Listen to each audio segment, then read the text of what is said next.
പത്തനംതിട്ടയിൽ പൂർണ്ണമായും ചിത്രീകരിച്ച സൂപ്പർ ജിംനി വിജയകരമായി പ്രദർശനം തുടരുന്നു. സിനിമയെ വിദ്യാർത്ഥികളും നെഞ്ചിലേറ്റി കഴിഞ്ഞു. സൂപ്പർ ജിംനി സൂപ്പറാണെന്നാണ് വിദ്യാർത്ഥി പ്രേക്ഷകരുടെ അഭിപ്രായം.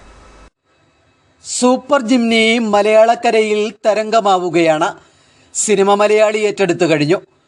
കുടുംബ പ്രേക്ഷകരുടെ പ്രിയപ്പെട്ട സിനിമയെ സൂപ്പർ ജിംനി മാറി. കേന്ദ്ര കഥാപാത്രത്തെ അവതരിപ്പിച്ച നടി മീനാക്ഷി അമ്മ പ്രേക്ഷകരുടെ പ്രിയപ്പെട്ട മകളായി കഴിഞ്ഞു.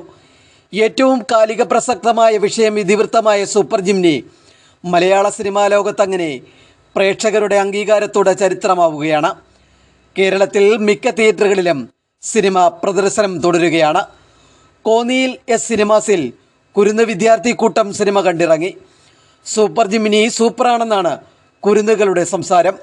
സൂപ്പർ ജിംനി ഹൃദയം കവർന്നതായി അധ്യാപകർ അഭിപ്രായം പങ്കിട്ടു.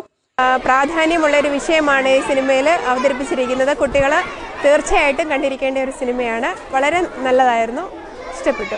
കുട്ടികൾ തീർച്ചയായും കണ്ടിരിക്കേണ്ട ഒരു സിനിമയാണ്. ലഹരിയുടെ ഉപയോഗവും അത് വരുത്തുന്ന വിനയും എല്ലാം ഇതിനകത്ത് നല്ല ആയിട്ട് കാണിച്ചിട്ടുണ്ട്.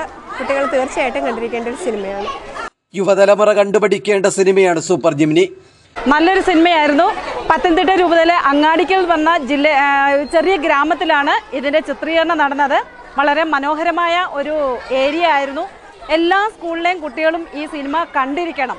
കാരണം കുട്ടികൾക്ക് കുറേ മനസ്സിലാക്കാനുള്ള എത്ര കാലം മാതാപിതാക്കളോട് കടമയുള്ളവരാണ് ഈ കുട്ടികൾ. മാതാപിതാക്കൾ എത്ര കഷ്ടപ്പെട്ടാണ് ഈ കുട്ടികളെ സ്കൂളിലേക്ക് വിടുന്നതും എന്നൊക്കെ മനസ്സിലാക്കുവാൻ സാധിക്കും.